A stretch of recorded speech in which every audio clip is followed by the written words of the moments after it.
Good morning, everyone. I'm happy to be with you here this morning. And for our opening words, we're going to do a responsive reading. It's number 592 in your hymnal. The words are by William Ellery Channing. And, you know, the UU minister in me has to have a history moment.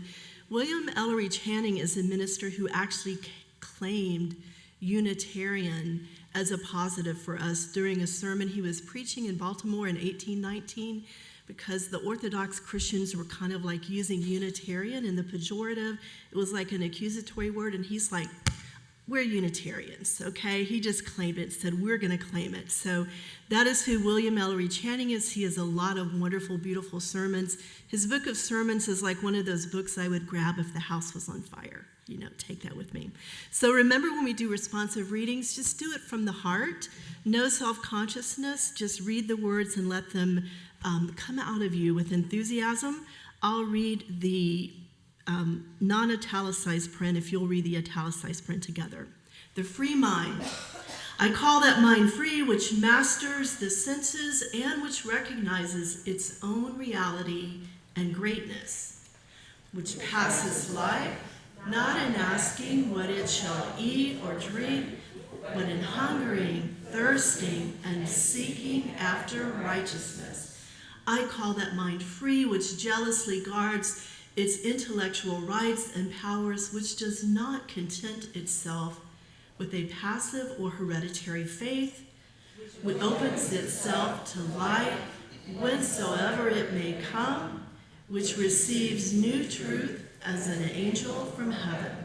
I call that mind free, which is not passively framed by outward circumstances and is not the creature of accidental impulse, which discovers everywhere the radiant signatures of the infinite spirit, and in them finds help to its own spiritual enlargement. I call that mind free, which protects itself against the usurpations of society, which does not cower to human opinion, which refuses to be the slave or tool of the many or of the few, and guards its empire over itself as nobler than the empire of the world. I call that mind free, which resists the bondage of habit, which does not mechanically copy the past, nor live on its old virtues, but listens for new and higher monitions of conscience, and rejoices to pour itself forth in fresh and higher exertions. I call that mind free, which sets no bounds to its love, which wherever they are seen delights in virtue and sympathizes with suffering, which recognizes in all human beings the image of God and the rights of God's children, and offers itself up a willing sacrifice to the cause of humankind. I call that mind free, which has cast off all fear but that of wrongdoing, in which no menace or peril can enthrall, which is calm in the midst of tumults and possesses itself, though all else be lost. Thank you. Please rise in body or spirit for our opening hymn, number 6, Just as Long as I Have Breath. We'll sing all the verses.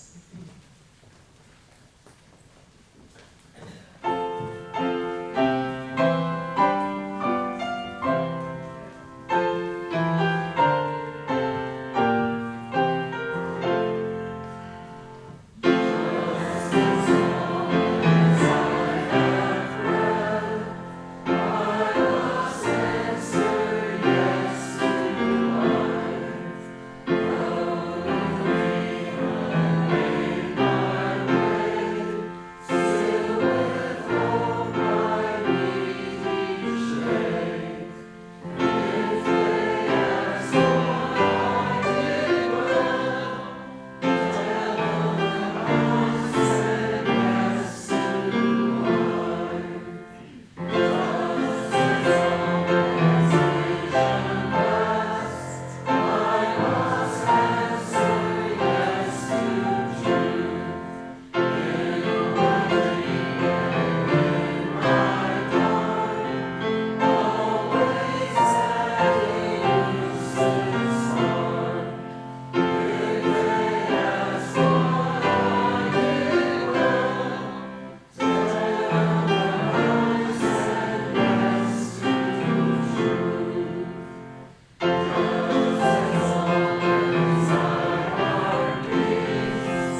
Good morning.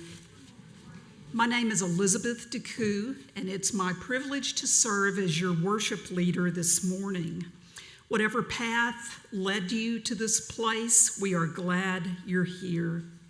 If you're new to this church or to our faith, you will find that we ask you to know us not by our creeds, but by our deeds. I especially want to welcome any first-time or returning guests who are here today. I hope you'll feel welcome and that you'll want to get to know us. Please stop by our welcome table at the entryway and pick up some information about our church and our denomination. If you would like to know more about this congregation or about Unitarian Universalism, we offer regular classes to give you that opportunity. If you are interested in those classes or in the path to membership, please find our membership chair, Julie Smithers, who's right back there on the back row, and she'll be glad to help you. If you have questions, here's what to do. You'll notice that most everybody has a name tag on.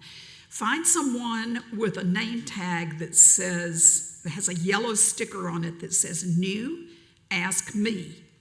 Any of those people will be glad to help you with questions. November is Indigenous Peoples Month. The indigenous people of Northeast Florida and Southern Georgia were the Timucuan people.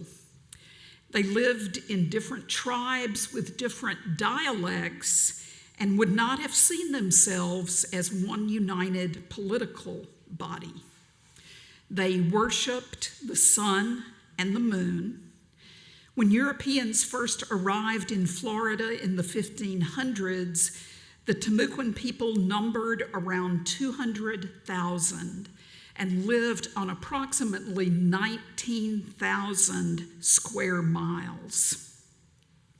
By 1763, as a result of infectious diseases brought by the colonizers and as a result of the slave trade, the Timucuan people no longer existed. We mourn this loss and honor their memory. We are grateful that the special music we will hear in a few minutes, performed by Diane Freeman, is Native American flute music. We cordially invite our guests, along with members of the congregation, to join us in the back after the service for snacks, fellowship, and fair trade coffee. I hope to see you there. I have a request that everyone please silence your electronic devices. Thank you. I invite Chris Kynes to come forward and light our chalice as I read the words of Lindsay Bates. Come, let us worship together.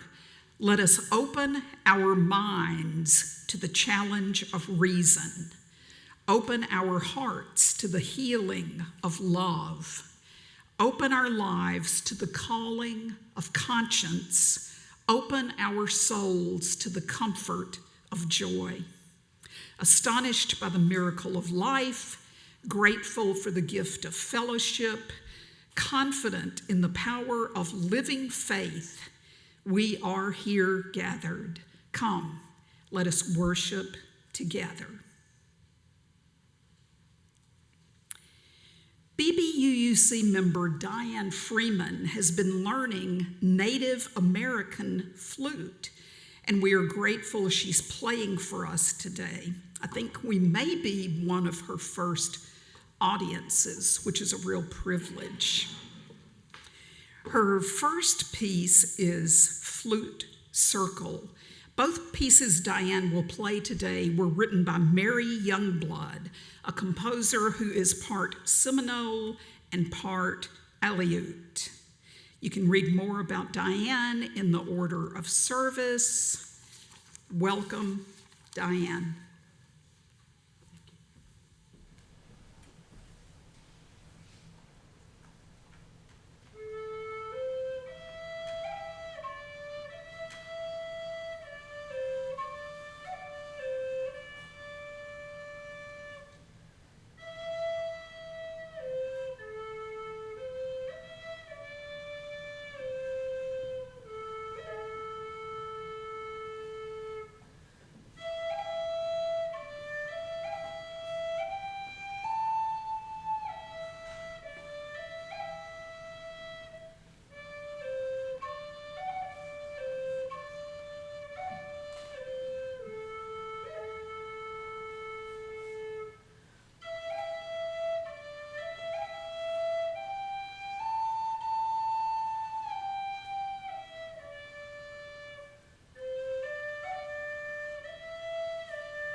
so much, Diane. That was hauntingly beautiful.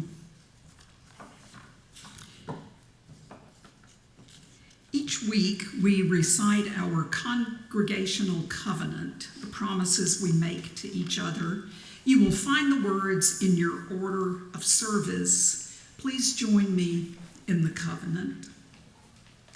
We covenant to engage one another with honesty, kindness, and respect, to value diversity, seek understanding of our differences, and practice gracious accountability with care, love, and empathy.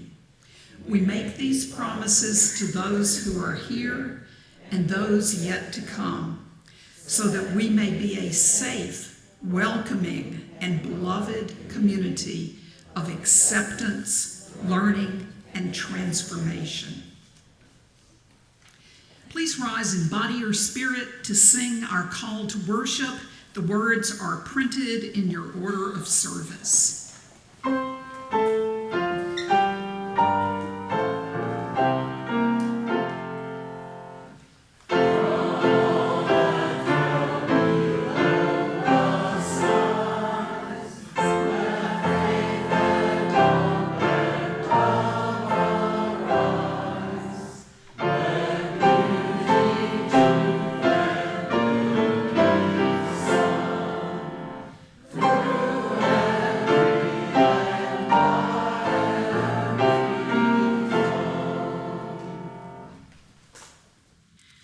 So before I start the time for all ages, I want to say to the children and youth in this congregation that, I didn't know this, but the chalice lighting that Elizabeth used this morning was written by a person who was in the Orlando congregation as a child and youth in our congregation. So who knows what you might do as a Unitarian Universalist in your future. Maybe someday we'll be listening to chalice lightings written by you, and that would be a wonderful thing. So today's story is a story about curiosity, and I'm wondering if anyone can tell me, if any of our children or youth could tell me what curiosity means. Anybody know? To wonder about things. Thank you, Chris. It is time for all ages. Thank you, Chris. That's exactly it. Wondering about things, wanting to know more about things, wanting to learn important things. What is this? How does it work? Why is it important? How can I help? How can we help? So I want everyone to listen closely, because there's something happens in this story that I promise you, as the children and youth of this congregation, is never ever going to happen to you as long as you're a part of us here.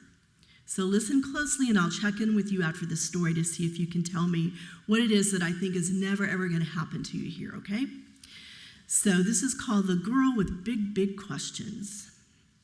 There was once a girl with twinkling eyes and a very curious mind. This girl was always asking questions whose answers were not easy to find. The world is so very interesting. She wanted to learn all that she could, from what makes a plane stay in the sky to what makes each person good. Her days were filled with adventures galore, since her mind was so full of wonder. How long can a turtle stay in its shell? Why does lightning come before thunder? Why can't people live on the moon? What happens to stars when they fall? When will you let me stay up all night? Hey, why even have bedtime at all? What does the dog do while I'm at school? Hey, how is the whole world made? And why do we have big hearts that can feel hurt and upset and afraid? Could I fly if I get a good running start? Now the nearest volcano is where? Are monsters real? What's Spanish for blue? Is it okay to cut my own hair? The answer is no. Okay. From the moment she opened her eyes for the day to the time she was tucked into bed, she'd ask and she'd ask and she'd ask, and yet she'd ask every question that popped into her head. At first, her neighbors and teachers and friends tried to answer her wonder-filled mind, but after a while, their encouraging smiles were replaced by the rolling of eyes. She noticed her questions were making them tense, And one day her class hit their limit. After she asked a dozen things about clouds, the class hollered, "Please stop, just quit it." Embarrassed, the girl tried to quiet her thoughts and not raise a voice so curious so that no one would be too uncomfortable or even worse, furious. But one day, she found the nest of a bird built low and exposed near the ground. Why would a nest not be in a tree? She wondered and then looked around. She was all by herself with no one to ask, so she ran to the library shelves. She read about cities and the lack of safe places for birds to build nests for themselves. Like hunting for treasure, she searched and she learned more answers that made her frown. With an urgent report, she announced to her class, "There are not enough trees in our town." The class, now moved by this information, asked questions about how to embark on a project to help both the birds and their neighbors by planting more trees in their parks. The girl knew then that big questions are good, and answers are not just things to know. They are things to discover alongside one another. Asking questions is how we all grow. So, what do you think the thing is that happened to the girl with big, big questions that I think is never, ever going to happen to you here? Anybody have an idea? No eye rolling. Ask all the questions you want. No one is ever going to tell you here, stop asking questions, just quit it. I promise we are never, ever going to say that to you. You are safe here to ask all the little questions and the big questions and the in-between questions that you want to ask. That's our commitment to you. So we love your questions. Keep asking them. Thanks to everyone who engages with our children and youth to help encourage their wonder and their curiosity. There was a scientist named Rachel Carson who said if a child is to keep their inborn sense of wonder, they need at least one adult in their life who will tend that curiosity for them, who will help them explore the world. We love doing that with you here as the children and youth of our congregation. So again, keep asking questions. And I now want to invite Jenny Holmes to come get your chalice, and we're going to sing you to your religious education class this morning, okay?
Thank you, Diane. That was beautiful.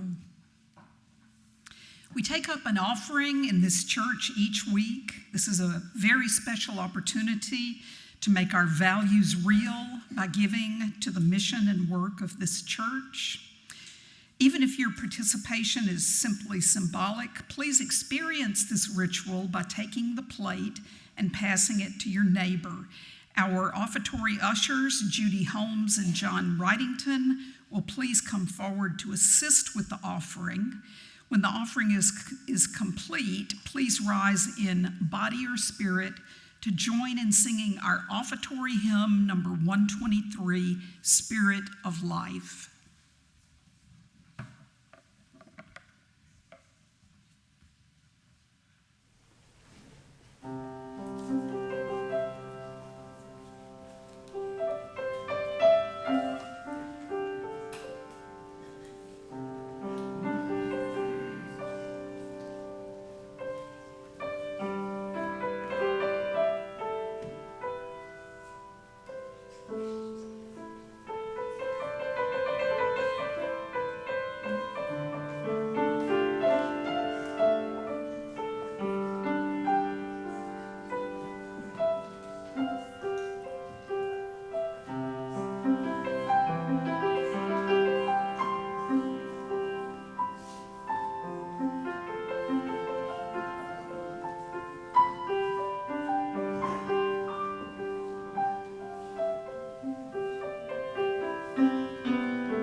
Reverend Carmen Emerson is the affiliated community minister in covenant with BBUUC. I have introduced Reverend Carmen a few times, so I searched a little bit to see if I could find anything new to add to the standard information. I found a couple of things, and I hope she won't mind if I mention them.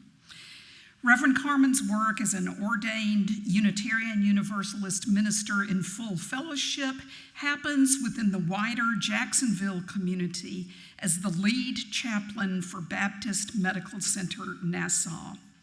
She is a board-certified chaplain. She participates in certifying other hospital chaplaincy programs, and her experience as a parish minister includes 10 years of full-time service to our UU congregations in Albuquerque, New Mexico, Meadville, Pennsylvania, and Nashville, Tennessee. Reverend Carmen earned a Master of Divinity degree from Andover Newton Theological School, which has since become a part of Yale Divinity School.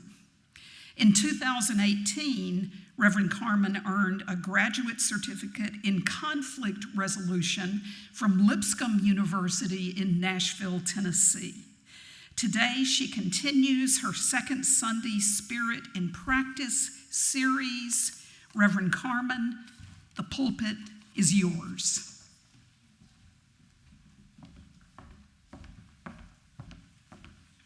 Thank you, Elizabeth. Oh, that could have gone so much worse than I was worried about.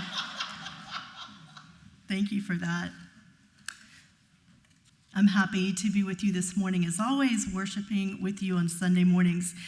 As Elizabeth said, this morning we're continuing our Second Sunday Spirit in Practice series. This morning's focus is on mind practices. You can see this insert in your order of service. It kind of lets you know we're working our way around this wheel. So in this series, we are exploring spiritual practice that help us to strengthen and deepen our spirituality, our identity, our ethics, and to practice our UU faith with integrity. So as a review for those who have been attending, and as an introduction for those who are new to this series, our spirituality is about our reverence for the interdependence of life, of which we are all a part. Our capacity to experience the world as imbued with an atmosphere of the miraculous, as the Buddhists say.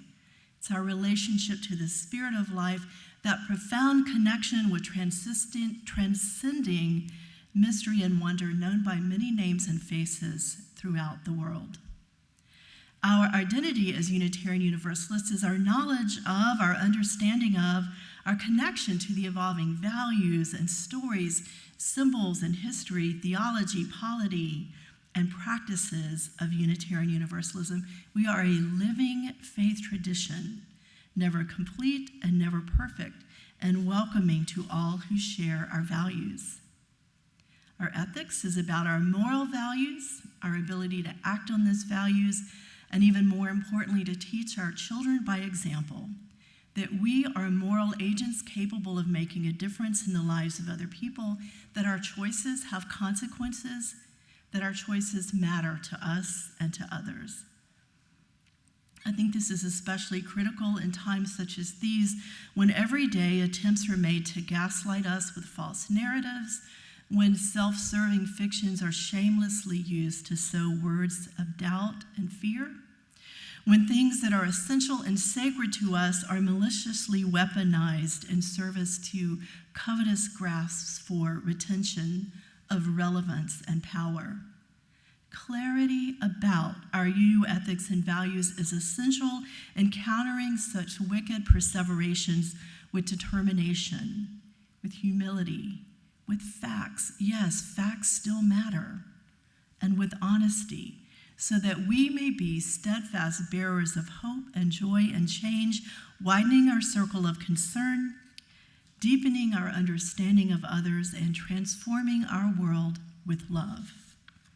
I shared a few moments ago that this Spirit in Practice series is intended to help us strengthen and deepen our spirituality, our identity, our ethics, and our faith. I've reviewed the first three of those things, and I'm going to spend a little extra time talking about practicing our faith with integrity, because the mind practice that we're exploring today requires us to be vulnerable, and the integrity that we bring to the practice of our covenantal faith is precedent to vulnerability. Our UU faith is about recognizing and understanding ourselves and one another as meaning makers who are in covenantal relationship.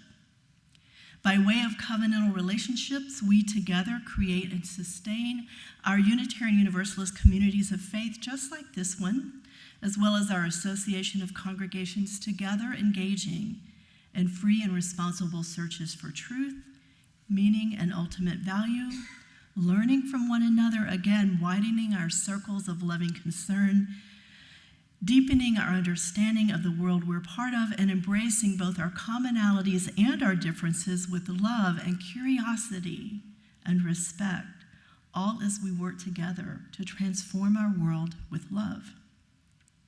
Someone said to me recently that they think we spend too much time focused on covenant, and I really thought about this as I considered this my mind went to the parable of the abbot. Perhaps you know it.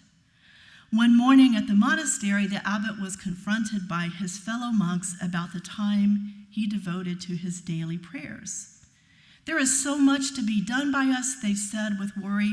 There is so much to be done by us, and yet you begin every day with an hour of prayer. The abbot looked at his companions in faith, felt such a surge of compassion and love for them, and said, I'm sorry. You are right, of course. Given all that demands our attention, given all that rests upon our shoulders, from now on I will begin every day with 2 hours of prayer. UUs focus on covenant in the same way that Buddhists focus on impermanence, that Muslims focus on obedience, that Christians focus on redemption. Covenant is the heart of our relational theology of Unitarian Universalism. Covenant is not casual or optional or a facile commitment. It is not transient in our faith. Rather, covenant is intentional and essential and integral to being a Unitarian Universalist. Covenant is permanent in our living faith tradition. We are rooted in covenant, and everything about being a Unitarian Universalist begins and proceeds with this understanding. This week I was on a mentoring call with a chaplain in Georgia. She is a candidate for UU ministry. She's in the fellowship process, and she asked about congregational covenants. So in addition to myself, there were 2 other ordained and fully fellowshipped UU ministers on her committee. One of them is retired, one of them is an active parish minister, and I am there as an affiliated community minister. We answered her questions about covenant, that each UU community of faith has its own congregational covenant. And I tell you, each minister on that call was so pleased to acknowledge the covenants from our respective congregations. I was heartened to remember the process by which we together created our BBUC covenant. In a conversational process with your Healthy Congregation ministry, we named the values most important to us in being and sustaining our faith community. So what extraordinary promises we make to each other each week. Think about learning, about searching for truth, meaning, and ultimate value in the context of the promises that we make to each other and renew every Sunday. We covenant to engage one another with honesty, kindness, and respect, to value diversity, to seek understanding of our differences, and practice gracious accountability with care and love and empathy. I was excited to discover during my research about mind practices that one of the 4 pillars of a healthy mind is connection, our ability to nurture harmonious interpersonal relationships with appreciation and gratitude, kindness, compassion, and empathy. All of these attributes of connection resonate through the covenant that we created together. It's a good covenant. It is our promise, our word, our integrity, your promise, your word, your integrity. It is the way that we make it safe enough to take risks, to be vulnerable in our searching, our seeking, our sharing, our meaning making, our discoveries, and our transformations. So I already mentioned that one pillar of a healthy mind is connection. There are 3 more pillars of healthy minds. They are awareness, purpose, and insight. The pillar of awareness, and specifically meta-awareness, is knowing what our minds are doing as they are doing it. So think about a page. You're reading a book, you've read a page several times, and then you have that moment where you realize, I have no idea I've read this page 3 times and I have no idea what I've been reading. So you go back and start again. That moment of realizing that you don't know what your mind's been doing, that is meta-awareness. So you go back and you start again, knowing what the mind is doing while the mind is doing it. The pillar of purpose is that guiding sense of direction that gives our life meaning, and not necessarily by grand gestures, but instead by finding meaning in the everyday things we are already doing, everyday choices, actions, and engagements that reflect our ethics and our values. The last pillar of a healthy mind, insight, relates to deeply understanding our self-narrative and developing a healthy relationship with our constellation of thoughts. Notice that I did not say fixing our self-narrative, but developing a healthy relationship with it. After all, we must include ourselves in transforming with love. Given the neuroplasticity of our human brains, learning is the way our brain rewires itself. Learning is how we develop a healthy relationship with that constellation of thoughts. Can you imagine the way the world would be transformed if every person had a healthy relationship with their thoughts? There are two kinds of learning necessary to transforming our relationship with our thoughts. Declarative learning. So declarative learning is learning general knowledge about things. And then there is procedural learning, learning how to do things. Both types of learning are essential to transformation, and curiosity is essential to learning. Experts name three kinds of curiosity: diversive, epistemic, and empathic. We're going to take a deeper look at these, but first let's do a quick recap. So imagine building a pyramid of spiritual practice. Covenant is that very first foundational level, that very first foundational layer. And then the next layer is spirituality, identity, ethics, and faith. The next layer is spiritual practice. The next layer for today is mind practice. Then there is insight. That's one of those pillars of a healthy mind. Then there is learning. Then there is curiosity. Curiosity is the level that we're exploring now.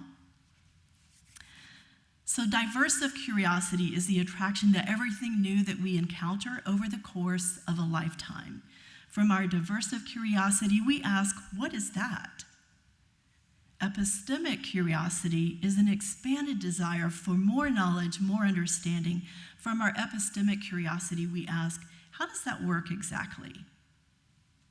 Empathic curiosity is an even more expanded desire for knowledge and understanding, and includes our interests in the thoughts and feelings of others.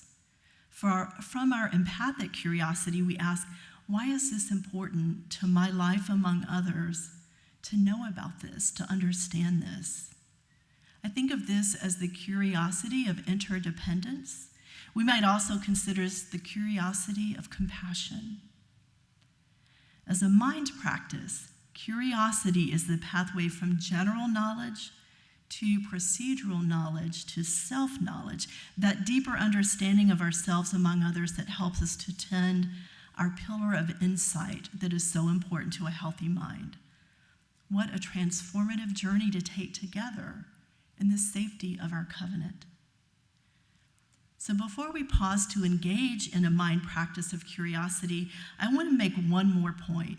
While we're focused today on mind practices, we never need to make either or choices. We are at our best both and people of faith, engaging our world with intellect and intuition, with knowledge and emotion, with reason and reverence, with cognition and empathy, with experience and curiosity. At our best, we are both and people of faith. So a very simple way to begin to mind practice is to ask, what fascinates me? Such a simple question helps us move from that diversive to epistemic to empathic curiosity, and our stories, individually and collectively, can be transformed by what we learn. I want to offer you an example. I'm still very fascinated by pottery. What makes something as malleable as raw clay become something so sturdy that it endures thousands of uses over hundreds of years. Even broken pieces of pottery tell stories to the archaeologists who discover ancient shards. So I began to learn about clay and glazing and firing. And then I moved from this place of diversive curiosity to a deeper wondering, an epistemic curiosity that reflected my desire for learning and understanding what is the significance of the artwork on pots. So I studied the artwork on Native American pottery, how it reflects their sacred stories and cultures, their cultural values. I also learned about the spiritual significance of using the 4 elements to create a pot: earth, wind, fire, and water. Those 4 spiritual elements went into making something very practical, a very practical piece of art. So then I went even deeper with empathic curiosity about the thoughts and feelings of the potter. I have a small Navajo pot gifted to me by a New Mexico congregant. It was meaningful as a gift, and then even more meaningful as I learned general cultural stories about people who make such pots, about the artwork reflects significant cultural values. I'll never know the potter's personal story, and I wonder about it. I wonder across miles and time and cultures about a person so thoughtful and skilled as to craft such a beautiful little pot. I wonder how they came to know what they know about creating a pot that fits so satisfyingly perfect in the palm of a hand, so satisfyingly perfect in the palm of my hand. Did they ever wonder about the hand that would hold the pot made by their own? I wonder what their life is or was like, and I hope that it is or was a good one. So we're going to pause now for you to explore what fascinates me. There's the exercise in your order of service on the back of this insert. Find a partner and explore the questions. You may not make it through all of them. This is just a place to start. I'll ring the chime when we're about halfway through our time so you can switch from speaking to listening, and then I'll ring the chime once again to bring us back together. So, what fascinates you? Talk to each other. So as always, I want to say thank you for engaging with one another and for your participation in this service. I want to add the final layer to our pyramid as we begin to close, and that layer is transformation. Transformation of our relationship with that constellation of thoughts and our relationship with others. So remember, the pyramid, I'll redo it as covenant, then spirituality, identity, ethics, and faith, spiritual practices. For today, mind practices, insight, learning, curiosity, transformation. That's where we're trying to get to. I want to close with a phrase that I think encapsulates all we've been considering. The phrase, maybe you know it, is holy curiosity. Holy curiosity. It's from Albert Einstein, who wrote, "One cannot help but be in awe when one contemplates the mysteries of eternity, of life, of this marvelous structure of reality. It is enough if one tries merely to comprehend a little of this mystery every day. Never lose a holy curiosity. Every day we can engage in mind practices of holy curiosity." As Unitarian Universalists, we value all kinds of learning as we deepen our spirituality, our identity, our ethics, and our faith. We value intellect, we value reason, we value experience, and we value our curiosity as original blessings of humanity. Our curiosity is an original blessing, not an original sin of humanity. There is no age limit in either direction. Using our intellect, our reason, our experience, and our curiosity. We do this as part of our religious education classes for our children and youth.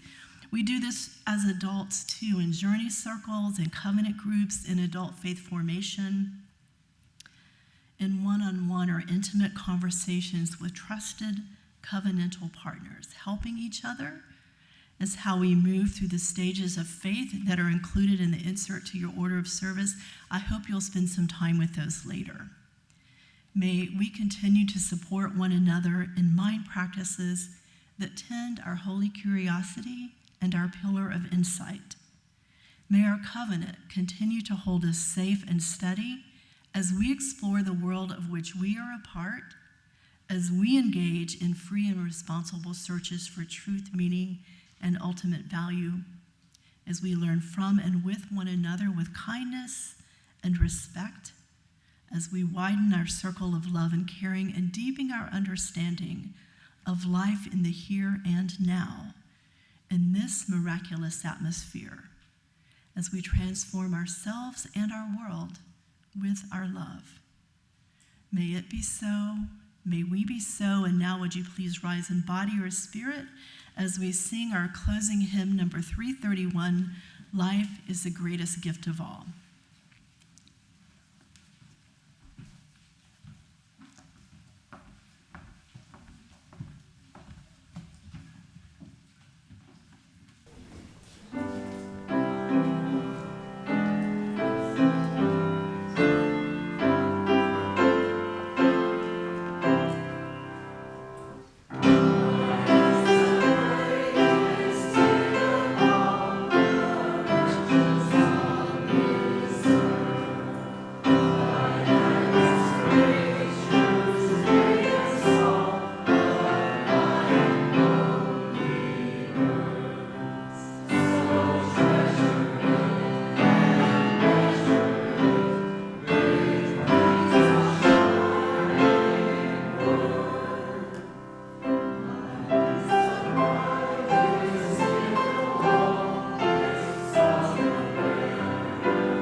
Closing words are by Barbara Peskin.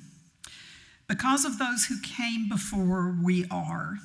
In spite of their failings, we believe. Because of and in spite of the horizons of their vision, we too dream. Amen and blessed be.